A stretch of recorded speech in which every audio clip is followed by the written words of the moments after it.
2018년 상반기를 잘 살아내시고 이제 새로운 하반기 7월의 첫 주를 맞으신 저와 여러분에게 하나님의 은총과 자비하심이 늘 함께하기를 주의 이름으로 간절히 축원합니다. 아멘. 좋으신 주님이 저와 여러분들이 걸어갈 매일의 길 가운데 동행하시고 자비로우신 주님이 우리의 걸음을 용납하셔서 하나님의 멈추지 않는 사랑이 우리의 인생의 길들을 감싸주시는 그 은혜가 충만한 매일매일의 삶이 되기를 다시 한번 주의 이름으로 간절히 축원합니다. 아멘.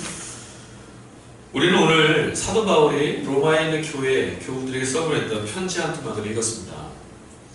바울은요, 오늘 이 로마서에서 이 본문의 말씀 속에서 이 땅에 살고 있는 누구나 예외 없이 하나님의 의가 없는, 하나님의 의로우심을 담아낼 수 없고 상실하고 잃어버렸던 죄를 범한 사람들이라고 하는 정의로부터 본문의 말씀을 구성해갑니다. 로마서 전체의 말씀은 오늘 로마교회에 써보냈던 바울의 편지의 주된 내용은 여기서부터 출발합니다. 인간은 모두 죄를 범하였다. 그리고 이러한 의를 율법을 통해서, 율법을 행함으로 얻는 것이 아니라 예수 그리스도를 믿는 믿음 안에서만 얻을 수 있다고 하는 것이 바울이 이 편지를 써내려가는 이 이야기를 풀어가고 있는 전체의 내용이기도 합니다.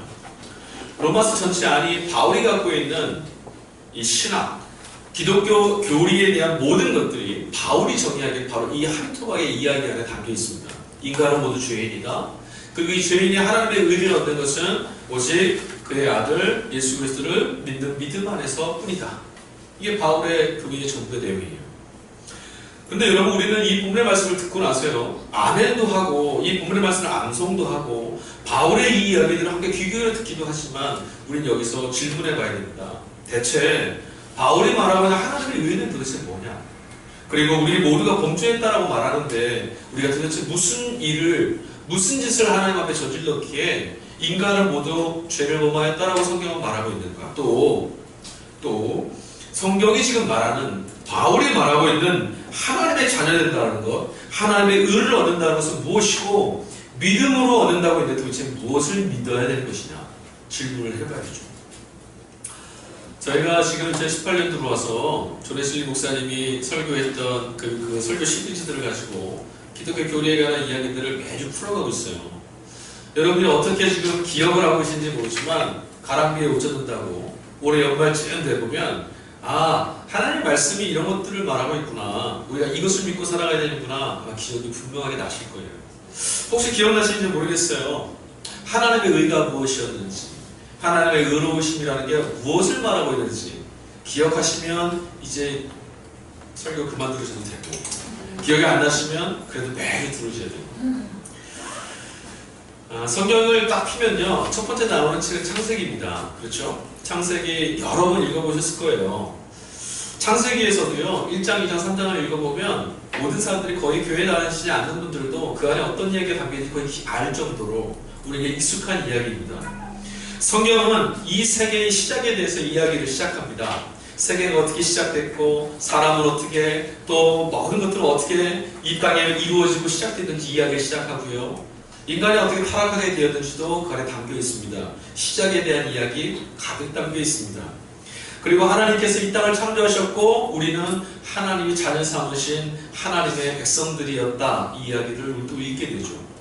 근데 여러분, 창세기에 나오는 그 이야기는요, 어떻게 무엇으로부터 출발을 하게 됐느냐, 그렇게 읽기보다는 도대체 우리는 처음에 어떤 사람들이었느냐, 세계는 처음에 어땠고 원래 본 모습은 어떤 것이었느냐, 이것을 먼저 우리가 발견할 수 있어야 되는 이야기예요. 그러니까 창세기를 읽으면 하나님이 지으셨던 이 세계는 본래 아름다웠구나, 하나님이 창조하신 이 세계는 어디를 가도 무엇을 보더라도 참으로 좋고 아름답고 풍성한 데 가득한 땅이었구나. 그러니까 그것을 읽어나갈 수 있어야 되고요. 사람도 마찬가지입니다. 창세기를 읽으면 우리가 무엇을 읽어내야 되냐면 우리는 본래 전능하신 하나님이 지으셨던, 하나님의 손길로 지으셨던, 하나님의 자녀 삼으셨던, 하나님과 온전한 사랑과 나눔과 친밀한 관계 가운데 있었던 하나님의 자녀였구나. 우리에게 부족함도 없었고, 우리에게는 아쉬움도 없었으며, 우리에게 두려움도 없었고, 늘 풍성한 하나님의 은혜와 사랑 가운데서 에덴이라 하는 그 아름다운 땅에서 기쁨을 누리고 살아갔던 존재였구나. 이게 창세기가 말하는 우리는 누구인가, 이 세계는 어떤 곳인가 라고 하는 정의예요. 성경은 창세기 안에서 사람에 관한 이야기들을 많이 풀어갑니다. 사람은 어떤 존재를 풀어가냐면 하나님과 온전한 관계에 있었던 인간에게 하나님은 에덴, 그 아름다운 세상을 다스리고 관리하고 지배할 수 있게 하셨어요. 그 말은 하나님이 이 세계를 그 인간에게 맡기셨다는 거죠. 인간이 하나님의 형상을 닮았기에 하나님처럼 세상을 사랑하고 하나님처럼 세상을 돌볼 수 있었고 하나님처럼 세상을 내 것을 나누어주며 감쌀 수 있었거든요. 그래서 하나님이 인간에게 모든 걸 맡기셨어요. 사람이 있는 자리에 그 땅은 풍성했습니다. 에덴은요, 아담이 있었기에 그 땅이 아름다울 수 있었어요. 사람의 원래 존재는, 본래 사람은 그가 있기 때문에 그것이 복되고 그가 있음으로 함께하는 이들이 복을 받는 그런 존재가 사람이었어요. 사람은 원래 하나님 창조했을 때 우리 모두는 어떤 존재냐면 우리가 있음으로 척박한 땅에 꽃이 피고 절망하는 사람들이 소망을 얻고 죽음이 사라지고 하나님의 생명이 그곳에서 자꾸 싹을 틔워야 돼요. 그게 원래 사람이에요. 그게. 성경이 말하는 인간에 대한 정의가 그렇다는 거예요. 말씀으로 창조하시고 존재하시는 하나님의 뜻을 선하고 그 아름다운 그 뜻을 자꾸 듣고 그 말씀을 의지를 다하여서 따르고 순종하려고 했던 사람, 아담. 그를 통해서 하나님은 이 세계가 복받기를 원하셨어요. 당신이 창조하신 이 세계가 당신의 말씀에 순응하며 당신의 말씀을 따라가는 당신의 말씀과 관계를 맺는 아담을 통해서 이 세계가 더 아름다워지기를, 보시기에 심히 좋은 세상이 되기를 원하셨다는 거예요. 본래 그가 지으셨던 사람 아담은 하나님의 말씀과 뜻을 따르며 살아가는 그런 존재였습니다. 그런데 여러분, 오늘 우리는 어떻습니까? 첫 번째 지었던 그 사람은 하나님의 말씀을 따라 그의 말씀과 더불어 그가 지으신 아름다운 세상을 복의 씨앗을 나누면서 살아가는 모든 것들을 의미 있게 만드는 그런 사람이었는데, 오늘 이 땅을 살아가는 사람인 저와 여러분은 어떻습니까? 우리가 살아가고 있는 이 세계는, 이 세계에 가득한 사람들의 삶의 흔적은 어떻습니까? 우리가 있으므로, 인간이 이 세상에, 인류가 이곳에 있으므로 이 땅이 더 풍성해지고 하나님의 창조가 완성되어져 가서 이곳이야말로 하나님의 나라다라고 말하는 그런 세상이 지금 되고 있습니까? 아담이라는 이름은 본래 뜻이 사람이라는 이름이에요. 사람. 하나님이 본래 지으셨던 사람은 복된 존재였습니다. 하나님의 은총을 흘려보내는 존재였어요. 그런데 오늘의 아담은 하나님의 은혜를 흘려보내는 것이 아니라 저주와 죽음을 흘려보내는 도구가 되고 말았습니다. 성경 안에 우리가 만나는 단어 중에 율법이라는 단어가 하나 있어요. 여러분들은 율법을 어떻게 이해하고 계십니까?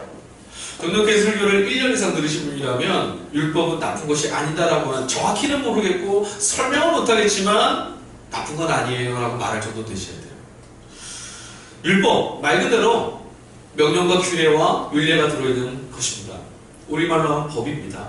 따라야 될 본이고요. 네. 율법은 무엇이냐? 하나님과 우리 사이의 바른 관계. 우리는 하나님 앞에 어떤 사람인가? 본래 우리는 하나님의 뜻을 쫓아 하나님의 말씀을 이루고 원래 우리가 이 땅에 보내졌던 대로 살아가야 되는데 어떻게 하면 그렇게 살 수가 있는가? 그것을 정해놓은 책이 바로 율법이에요. 명령과 규례가 들어있어서 우리가 숙제를 주는 책이 아니라 그 안에 담겨있는 내용 하나하나가 우리를 짓누르는 짐이 아니라 이 땅을 어떻게 다스려야 하는가? 이 땅에 살고 있는 우리가 땅에서 경험하는 모든 것들 어떻게 관리하고 하늘을 바라보며 어떻게 살아가야 하는가? 다시 말해 우리가 사람답게, 하나님이 지으신 사람답게 살아갈 수 있는 길은 무엇인가에 대한 매뉴얼이 바로 율법이라는 거죠. 죄를 짓지 말라고 합니다. 남의 것을 훔치지도 말고 빼앗지도 말라고 합니다. 네, 그게 본래의 사람입니다. 하나님이 주시는 풍성한 것들을 누리고 나누고 베푸는 것이 본래 사람입니다. 남의 것을 빼앗아서 있는 것을 궁핍하게 만드는 것이 사람이 아니라는 거죠. 폭력과 살인과 이런 것들 하지 말라고 합니다. 예, 본래의 사람은 하나님이 주신 생명을 더 풍성하게 연결게 하는 존재입니다. 하나님의 말씀대로, 명령대로, 규례대로 살게 되면 우리는 하나님이 본래 지으셨던 아름다운, 본래의 사람의 모습을, 하나님과 우리 사이의 바른 관계를 만들어갈 수가 있게 됩니다. 사람은 하나님이 말씀하신 대로 살 때 가장 복된 존재가 될 수 있어요. 하나님이 명령하시는 대로 우리가 살게 되면 그때야말로 사람은 복된 존재가 되는 거예요. 제가 오늘 아침에 말씀을 다시 한번 이렇게 좀 묵상하고 오늘 설교할 것들을 눈을 감고 잠깐 이렇게 피드 스캔하면서 갑자기 이런 생각이 드는 거예요. 우리 다 복됐으면 좋겠다라고 하는 제 마음의 소망이 있는데, 그런데 저 안에 질문과 외침이 들려옵니다. 야, 복받는 게 먼저가 아니야.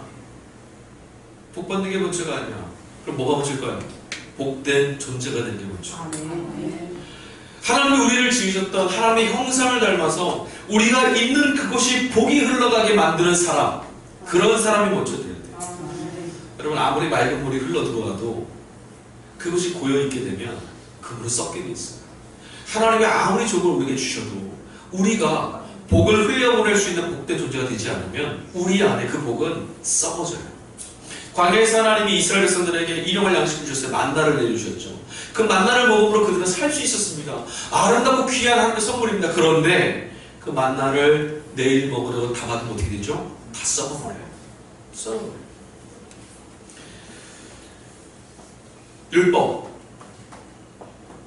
율법은 우리를 올가매는 숙제가 아닙니다. 율법은 하나님의 자녀는 어떻게 살아야 되는가? 하나님의 자녀는 이렇게 사는 거야. 이렇게 사는 사람들이 하나님의 자녀야 라는 것을 가르쳐 주십니다. 죄에 의해서 오염되고 죄에 의해서 왜곡되었던 우리들의 걸음을 다시 하나님의 자녀답게 살 수 있는 길로 인도하는 지침판, 그게 바로 율법이었던 거예요. 그런데 그렇게 하나님의 말씀대로 순종하며 살아가는 사람들, 하나님의 뜻을 따라 살아가는 사람들, 이런 사람들 성경 뭐라고 말하는 줄 아세요? 의인이라고도 말하고요. 또 하나, 하나님의 자녀라고도 말해요. 하나님의 자녀는 누구냐? 하나님의 뜻을 따르고 하나님의 말씀대로 사는 사람이 바로 하나님의 자녀예요. 생각해 보세요. 사탄이 하나님 말씀 따라 살겠어요? 귀신이 하나님의 말씀과 기뻐하신 뜻을 이루고 살겠습니까? 그런 건 더 이상 사단이 아니죠. 천사죠. 그렇죠?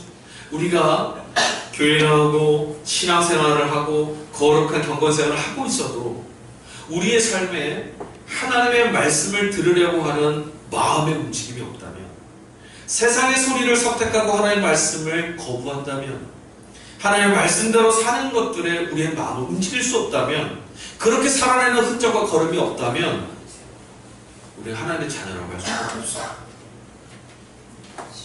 하나님의 말씀과 뜻을 지키며 살아가는 사람들을 성경은 하나님의 자녀라고 말합니다. 그리고 그런 사람만이 하나님의 의로우심을 갖고 있다고 말해요. 그러니까 하나님의 의의는, 바울이 말하는, 신약 성경이 말하는 하나님의 의의는 뭐냐면 하나님과 나와의 관계, 회복된 아버지와 자녀의 관계가 이미 내 안에 이루어졌다라고 하는 말과도 같은 거죠. 저는 이 말을 이렇게 푸는 걸 참 좋아해요. 의롭게 되었다. 이 말은 사람답게 이제 살게 됐다. 저는 이렇게 해석하는 걸 좋아합니다. 제가 설교의 자리에서 말씀을 나눌 때마다 사람답게 사는 길 이렇게 말하면 이게 무슨 세상적인 얘기를 갖고 와서 이렇게 할 때가 있어요. 제가 전도 나가서도 그러거든요. 예수 믿으세요. 그러면서 예수 믿으면 복 받아요. 이 말 전에 제가 하는 말 있어요. 예수 믿으면 참 좋아요. 뭐가 그렇게 좋아요, 목사님? 예수를 믿으면 이제 우리가 진짜 사람답게 살 수 있어요. 그럼 상당히 의아하게 쳐다봅니다. 내가 좀 사람이 아니란 말입니까?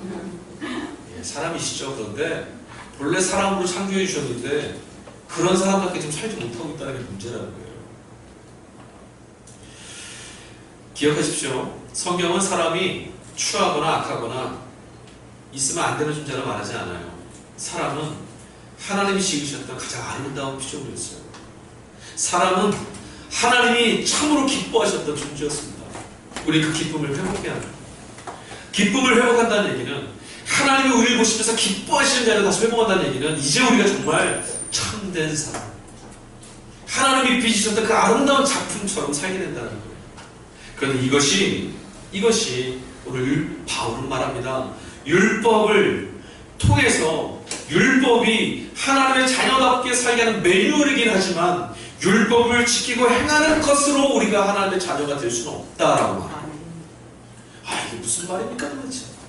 율법은 분명히 제가 말씀드렸잖아요. 하나님의 자녀답게 사는 매뉴얼이고 이렇게 사는 것이야말로 하나님의 자녀가 되는 것입니다 라고 말했는데 이것을 지켜 행하는 것만으로는 하나님의 자녀가 될 수 없대요. 여러분, 율법은 하나님의 자녀답게 살아가는 방법이라고 제가 말씀드렸습니다. 하나님의 자녀다움을 우리가 선택할 수 있는 기준이 바로 율법이에요. 여러 가지 선택이 있습니다. 우리 앞에 어떤 것은 짐승이 선택하는 것, 어떤 것은 귀신들이 나 선택할 수 있는 것, 어떤 것은 하나님의 자녀가 선택할 수 있는 선택이 있어요. 율법은 우리에게 하나님의 자녀라고 마땅히 선택해야 될 것들을 가르쳐줍니다. 결국 우리가 있음으로 땅이 복되고 우리가 있음으로 우리의 주변이 복될 수 있는 기준, 그것이 무엇인지를 알게 하는 게 바로 율법이라는 거예요. 말씀으로 창조하시고 존재하시는 하나님의 뜻이 얼마나 선한지 우리는 알아가야 됩니다. 그 뜻이 우리를 지금 지켜주고 있거든요. 그런데 여러분, 이렇게 아름다운 율법, 하나님의 자녀답게 살게 하는 이 율법, 하나님의 자녀는 마땅히 이렇게 살아야 된다고 가르치는 율법, 근데 우리 인류의 역사는 무엇을 말하냐면 이 율법을 지켜내지 못하였음을 이야기해 줍니다. 율법을 행하여서 우리가 다 하나님 자녀답게 살 수 있을 것 같죠. 근데 여러분, 율법 중에 하나를 어기면 다 지키지 못한 것 같아요. 태초에 아담은요, 첫사람 아담은 따먹지 뭐라는 선악과를 베어 물어 버림으로 하나님과 아담 사이의 관계를, 마땅히 있어야 될 그 관계의 매뉴얼을 거부해버렸어요. 어겨버렸어요. 그의 아들 가인은 어땠습니까? 생명을 창조하신 하나님께서 그 생명을 풍성하고 귀하게 관리하고 지켜내는 것을 숙제로 주셨는데 가인 때 무슨 일이 벌어졌냐면 그 생명을 죽여버렸어요. 하나님이 지으신 생명을 파괴하는 자가 되어버렸죠. 성경의 역사 가운데 발견되는 모습들이 또 어떻습니까? 이스라엘은 어땠습니까? 하나님은 당신의 말씀은 고아와 과부와 나그네와 객들을, 연약하고 가난하고 힘없는 자들을 보살펴주고 하나님이 그들과 함께 하는 것처럼 너희가 그들의 하나님이 되어주라고 말씀하셨는데 이스라엘의 역사 가운데 하나님의 이 뜻을 온전히 이룬 적이 없어요. 하나님이 이스라엘에게 명령하셨던 모든 율법들이 무엇을 말하냐고 정의를 해달라고 했더니 하나님 이렇게 말씀하셨습니다. 공의를 강과 같이 정의가 하수같이 흐르게 해라. 그것도 지키지 못합니다. 그것도 지키지 못해요. 이후로 계속되는 인간의 삶과 역사는 무엇을 말하냐면 하나님을 알려고도 하지 않고 하나님의 뜻을 알지도 못한 채 그래서 내 앞에 있는 것들을 내 손으로 움켜잡으려고 하는 삶을, 내가 주인 되어서 살아가는, 이 세계에 하나님 존재하지 않는 것처럼 홀로 버려진 채 살아가는 존재가 되어버렸다라고 이야기합니다. 사람은 하나님의 자녀가 되는 길을 이제 잃어버렸어요.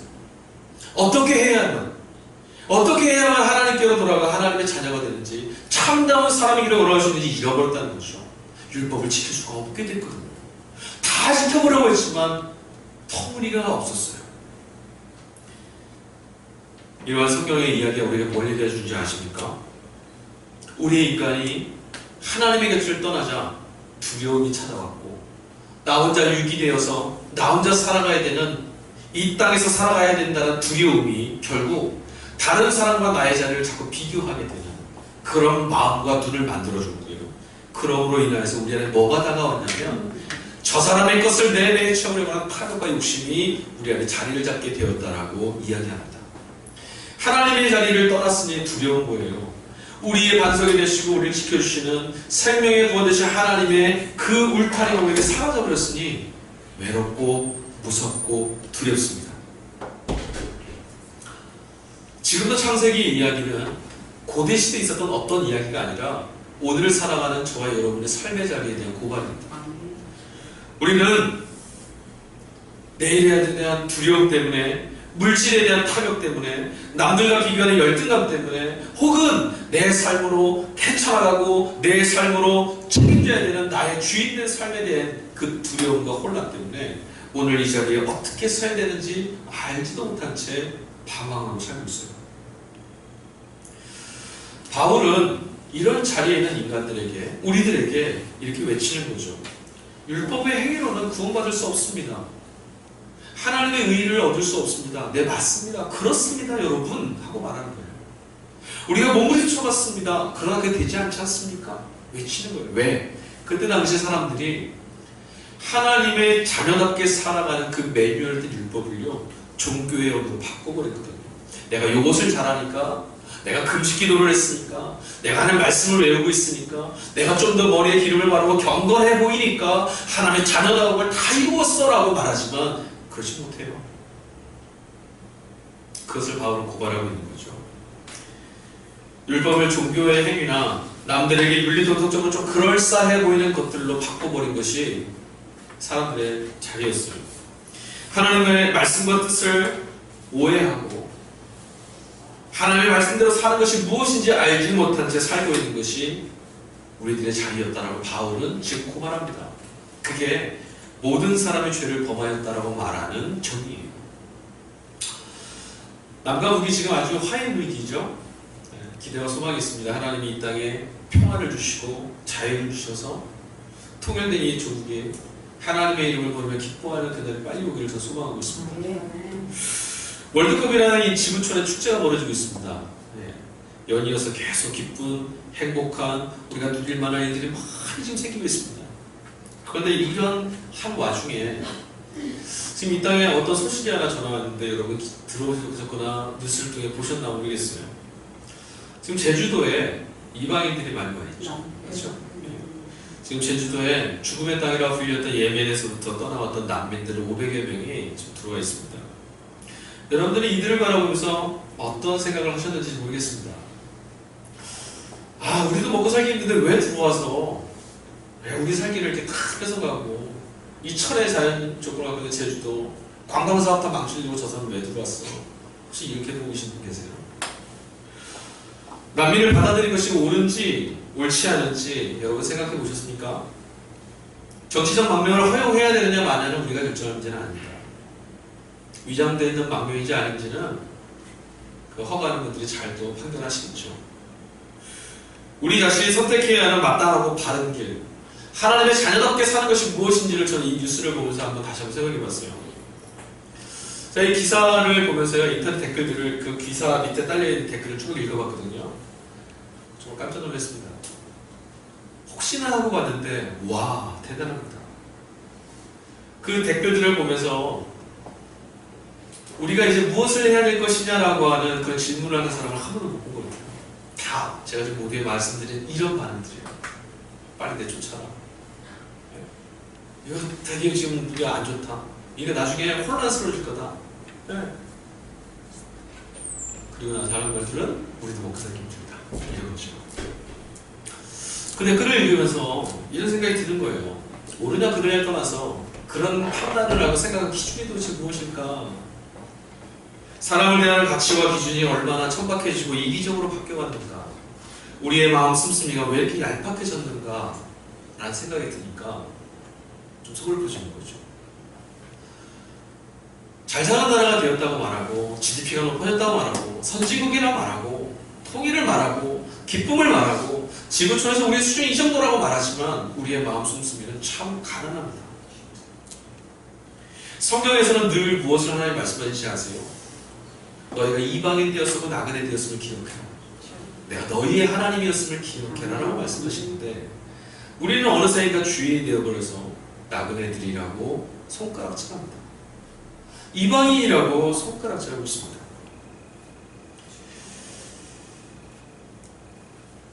지금보다 더 갖지 못했을 때, 지금보다 더 풍요롭지 못했을 때 우리 마음 씀씀이 이보다 더 풍성했던 것 같아요.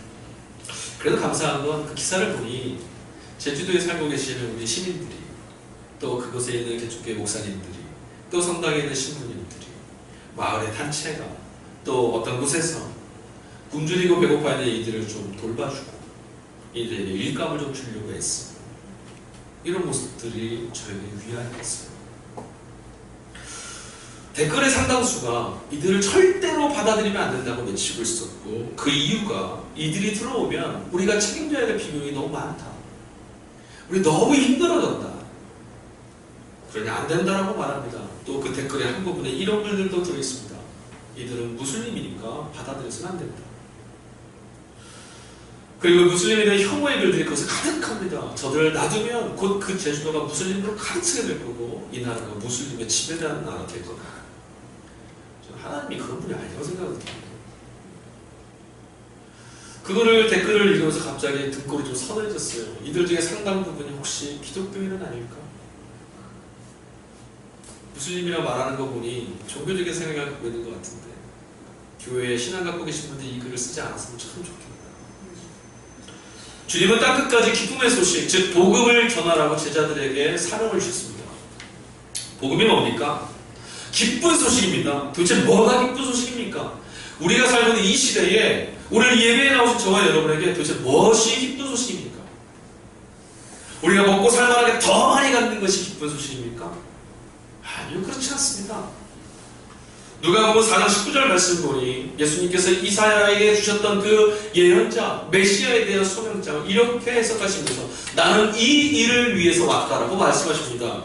가난한 자에게 복음을 전하게 하시려고 내게 기름을 부으시고 나를 보내사 포로된 자에게 자유를, 눈먼 자에게 다시 보게 함을 전파하며 눌린 자를 자유롭게 하고 주의 은혜의 해를 전파하게 하려 하십니다. 주님이 왜 오셨다고요? 바로 이 일을 하시고 눈 멀고 저는 자들에게 보게 하고 걷게 하고 병든 자에게 낫게 하고 눌려있는 자들을 일어나게 하고 소망 없는 자들에게 소망을 주고 절망한 자들에게 하나님의 역사를 바라볼 수 있는 길로 초대하는 것, 이게 기쁜 소식이라는 거죠. 그리고 이것을 전하는 게 예수의 사람들이 해야 할 일이에요. 그런데 여러분, 죽음의 공포를 피해서 찾아온 이방인들, 그들이 들어야 할 소식, 바로 이게 예수님이 이 땅에 찾아오신 목적, 바로 그 복음의 이야기들 아닙니까? 어디에도 머물 곳이 없어서 핏덩이 들고 생명 살아야 될 것을 향해서 배를 타고 생명부지의 땅을 향해 탈출된 그들이 들어야 될 소식이 하나님이 너를 지키신다, 이 말씀 아닙니까? 이 복음 아니에요? 그런데 내가 손해보니까, 내가 좀 더 힘들어지니까 그럴 수 없다라고 말한다면 하나님의 선하신 뜻과 하나님의 말씀을 거부하는 거 아닙니까? 그렇다면 하나님의 말씀을 거부하고 있는 우리가 과연 하나님의 자녀라고 말할 수 있습니까? 없다는 거죠. 성경은 그렇게 말하지 않아요. 바울이 그래서 말하는 겁니다. 종교의 언어를 너희가 아무리 많이 가고 있고 율법의 언어를 네가 흉내를 낼지라도 너희들 안에 있는 것이 너희들이 하나님의 자녀로 말하지 못해. 이걸 말하는 거예요. 우리가 남을 왜 사랑하지 못하죠? 나를 향한 이기심 때문 아닌가요? 사랑하는 마음이 없어서가 아니에요. 나를 향한 이기심 때문에 남을 사랑하지 못하는 거예요. 남을 용서하지 못하면 왜 용서가 안 됩니까? 그 사람이 합당하지 않아서? 아닙니다. 나 안에 있는 나에 대한 의로움을 포기할 수 없으니까 용서가 안 되는 거예요. 남에게 나눠주지 못합니다. 왜 못 나눠줄까요? 줄 것이 없어서요? 아니요, 그렇지 않아요. 내 것을 손해보기 싫어서 못 나눠주는 거예요. 하나님의 말씀을 믿지 못하고 따르지 못함은 하나님의 말씀이 없어서가 아니고요, 내 방식대로 살아가는 것이 내게 유익하다고 생각하기 때문이에요. 하나님의 자녀다움을 잃어버린 세상이 초래한 결과가 뭡니까? 바로 오늘 저와 여러분들이 한 주간에 경험하고 살아왔던 그 세상의 모습이에요. 지옥이 어디냐는 질문에 저는 그렇게 말합니다. 오늘 우리가 살아가는 이 땅이 지옥입니다. 반면에 또 이렇게 말할 수 있습니다. 천국은 어디에 있습니까? 바로 저와 여러분이 살아가는 바로 이 땅이 천국이어야 합니다. 하나님의 자녀다움을 잃어버린 세상, 하나님의 자녀다움을 잃어버린 인간은 이 세계를 파괴하는 도구가 되고 합니다. 무엇이 옳은지 알 것 같지만 하나님의 뜻, 그의 말씀, 그의 명령에 기대며 살아가는 것이야말로 하나님이 지으신 매뉴얼대로 살아가야 될 사람다움임을 우리가 알고 있지만 그리하지 못하고 산다는 거예요.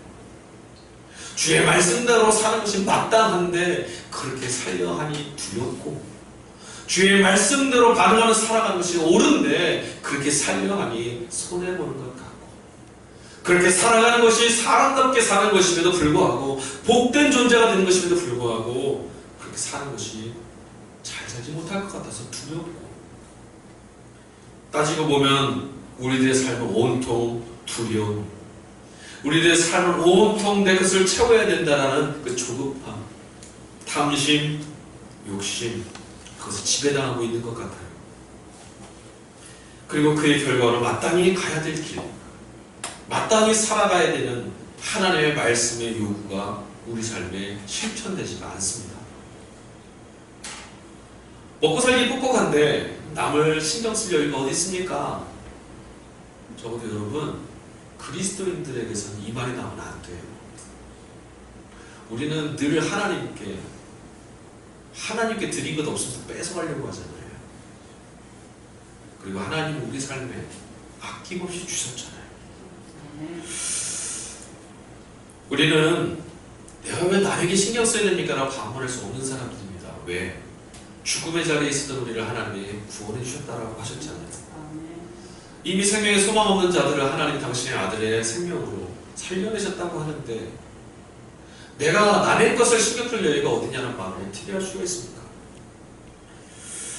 성경은 남을 돌보고 살아가는 것, 우리의 주변에 있는 많은 하나님의 피조 세계를 관심 가지며 하나님의 역사와 하나님의 함께 하시는 것처럼 책임지고 살아가는 것, 이것이 주님의 뜻을 따르며 살아가는, 율법이 우리에게 이렇게 살아가야 된다고 말씀하시는 그 내용이라고, 그렇게 살아가는 것이 마땅하다라고 우리에게 이야기합니다. 그리고 우리가 이렇게 살아갈 때, 하나님 말씀에 귀 기울이고 살아갈 때야 하늘의 복이, 하늘의 하나님의 복이 우리에게 임하고 하나님이 열어가시는 형통한 삶이 그때야 우리에게 열려지는 것이다라고 정의하고 있습니다. 근데 우리는 이렇게 살려 하지 않으면서 하나님이 주시는 것들을 채워달라고 하나님께 손을 내밀고 있습니다. 부끄러운 소리입니다. 바로 우리 이런 삶의 자리, 하나님의 말씀대로 살아가는 것이 두려운 우리에게, 하나님의 말씀대로 살아가려고 했지만 약간씩 멈추어질 수밖에 없는 우리에게 바울이 말하고 있습니다. 26절 말씀입니다. 이렇게 말합니다. 곧 이때에 자기의 의로우심을 나타내사 자기도 의로우시며 또한 예수를 믿는 자를 의롭다 하려 하십니다. 아멘. 예수님이 어떤 분이십니까? 우리가 예수님을 왜 믿습니까? 우리가 그리스도 예수를 믿을 때 하나님이 그 누구라도 차별하지 아니하시고 그를 의롭다라고 인정하신다는 말씀했습니다. 그 말은 뭐죠? 그 사람이 과거에 어떻게 살았는지, 그 사람이 어떤 출신이었는지, 그 사람이 무엇을 하고 살았는지 상관없습니다. 그가 예수를 믿고 예수와 함께 더불어 살게 된다면 하나님은 그를 의롭다, 즉 너는 나의 자녀다, 내가 너와 함께 하겠다라고 외치시겠다라는 거예요. 무엇을 했냐? 어떻게 살았냐? 아니, 그거밖에 없어요. 그렇다면 예수를 믿는다는 건 도대체 뭡니까? 그리스도 예수를 믿는 믿음 안에 참여하면 하나님의 자녀가 된다고 했는데 과연 그것이 뭡니까? 인류가 살지 못했던 걸음, 율법이 우리에게 요구하는 하나님의 말씀대로 살아가지 못하는 그것, 하나님의 말씀대로 살아가지 못하여서 죄를 범했다고 말한 그 삶의 자리를 거슬러서 살아내신 분이 바로 예수님이에요. 예수님은 무엇 하셨습니까? 그를 보내신 하나님의 말씀에 기대어서 살아냈습니다. 예수님에게 왜 두려움이 없었겠어요? 왜 예수에게 부러운 게 없었겠습니까? 왜 예수에게 자신의 삶을 채워야 될 그 아름답고 호화로운 것들이 보이지 않았겠습니까? 그러나 예수님께서는 그 일들이 아니라 하나님이 주신 말씀, 하나님이 주신 명령, 하나님의 선하신 뜻을 추구하며 살아가야만 했어요. 두려움에 휩싸여서 누구도 그렇게 살지 못하는 우리에게 예수님이 이렇게 말씀을 걸어옵니다. 손해를 볼까봐 두려우니 나는 내 목숨도 포기했는데, 내 것이 줄어든다고, 이렇게 살면 망한다고, 이렇게 살면 안 된다고 하는 우리의 삶의 자리에서 두려움과 싸우며 주님의 걸어갔던 그 길이 옳다라고 외치는 것, 하나님의 뜻을 따르며 살아갔던 예수 그리스도의 걸음이야말로 정말 사람다움이라는 것, 하나님이 보실 때 가장 아름다웠던 본래 하나님의 형상을 담는 구원받은 자녀의 삶이라는 것을 우리는 예수님을 통해서 발견해야만 해요. 예수님께서 옳다고 생각하는, 아니 하나님의 오르신 그 길을 주저함 없이 걸어갔잖아요. 죽음을 기다리는 십자가를 보고 있으면서도 그 길을 걸어갔잖아요. 우리의 내일 무섭죠. 우리의 내일 걸어갈 걸음 두렵죠. 불안하죠. 보이는 것 하나도 없습니다. 그러나 걸어가야 합니다. 예수님은 십자가도 보고 걸어가셨는데요. 예수 그리스도는 말씀대로 사셨습니다. 그리고 예수 그리스도는 그 말씀대로 죽으셨고 그 말씀대로 다시 살아나셔서 하나님의 아들이 되셨어요. 하나님의 말씀대로 사는 것이야말로 하나님의 자녀로 사는 겁니다. 여기에 믿음이 필요해요. 예수 그리스도께서 십자가 앞에서도 걸어가셨던 그 자리, 거기에 뭐가 있었죠? 선하신 하나님을, 선하신 아버지를 향한 믿음이 있었거든요. 우리에게 이 믿음이 필요합니다. 내일, 우리의 내일에 선하신 하나님의 역사가 있는, 선하신 하나님의 인도하심이 있다는 것을 믿는 믿음이 없고는 우리는 이 걸음을 걸어갈 수가 없어요. 지난 금요일 잠언서 말씀 읽으면서 제가 말씀드렸죠. 악인의 형통함을 보면 부럽게 그지없는 세상이잖아요. 하나님께서 역사하시는 내일이 우리 안에 믿어지지 않으면 오늘 주님과 더불어 말씀을 순종하며 살아가는 이 걸음 걸어갈 수가 없죠. 우리에게 믿음이 필요해요. 그리스도께서 오르셨다. 주님이 걸어서 그 길을 하나님이 옳다 하셨고 살려내셨다. 우리가 이 길에 함께 동참하면 주님이 그 걸어가신 길을 옳다 우리가 여기고 우리가 마땅히 하나님의 형상을 담은 자답게 살아간다면 하나님께서 우리의 걸음으로 우리를 당신의 자녀라 말씀하신 하나님이 우리의 삶을 붙드시고 지켜내실 것이라는 믿음, 이것이 우리에게 필요하다는 거죠. 하나님이 우리를 의롭다 하시는 의로움은 너 도덕적으로 깨끗하다, 너 윤리적으로 참 괜찮다, 이런 게 아니라는 거예요. 너는 포기할 수 없는 내 자녀다라는 말씀이죠. 어떨 때요? 주의 말씀에 귀 기울이며 우리의 본성과 본능이 이끌어가는 소리를 거슬러 하나님께 소망을 두고 예수님이 걸어졌던 예수와 함께 우리와 함께 가자라고 말씀하신 그 주님의 손을 붙들고 용기 있게 살아가는 것, 그때 하나님 우리에게 그 믿음의 자리에 서 있는 우리들에게 이렇게 말씀하십니다. 너는 나의 사랑하는 내 자녀. 우리의 걸음 주께서 인도하실 줄 믿습니다. 사랑하는 여러분, 하나님의 자녀답게 살아가는 길을 두려워하지 마십시오. 하나님의 자녀 아닌 것처럼 살아가는 세상 사람들의 부러움을 부러워하지 마십시오. 하나님이 약속하시고요, 약속을 지키시는 분입니다.